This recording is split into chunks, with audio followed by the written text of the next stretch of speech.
রাজা নেই, শাসন নেই, আছে তার রাজবাড়ি। সুপ্রিয় দর্শক মণ্ডলী, রাজবাড়ির ইতিহাস জানতে আমাদের সাথেই থাকুন। যতদিন পর্যন্ত একটি ইট থাকবে, এই ইটগুলোই রাজবাড়ির সাক্ষী।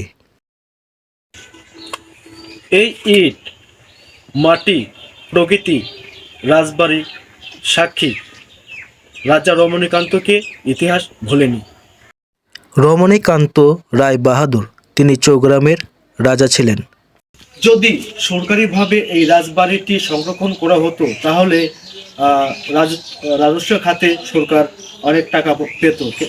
কিন্তু আমাদের এই দেশে রাজবাড়িটি সংরক্ষণের কোনো ব্যবস্থা গ্রহণ করা হয়নি এখনো পর্যন্ত। তিনি রায়বাহাদুর বংশের শেষ রাজা। চৌগ্রাম সহ চলনবিলের এক অংশের শাসক ছিলেন রমণীকান্ত রায়বাহাদুর। প্রায় 3 একর জায়গা জুড়ে তার রাজপ্রাসাদ আজও রাজ্যের স্মৃতিচিহ্ন বহন করছে। বহি শত্রুর হাত থেকে রাজ্যকে রক্ষার জন্য তিনি দিঘি খনন করেন। রাজা রমণীকান্তের পায়ের চিহ্ন বহন করছে চৌগ্রাম রাজবাড়ি।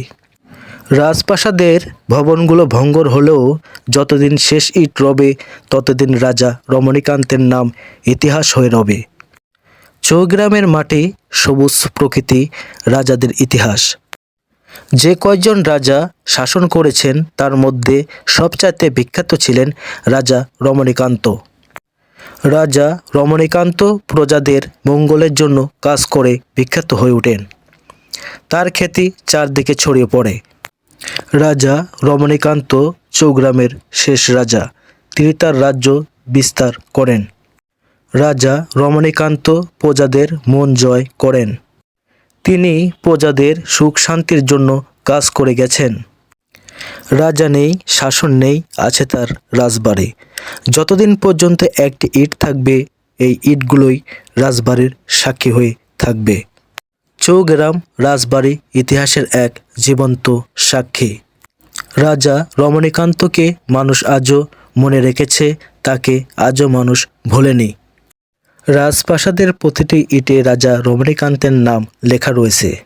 ইতিহাস মরে না, ইতিহাস কথা কয়, ইতিহাস রাজা রমণীকান্তের কথা কয়। এই দিঘি বাঁকা দিঘি নামেই পরিচিত।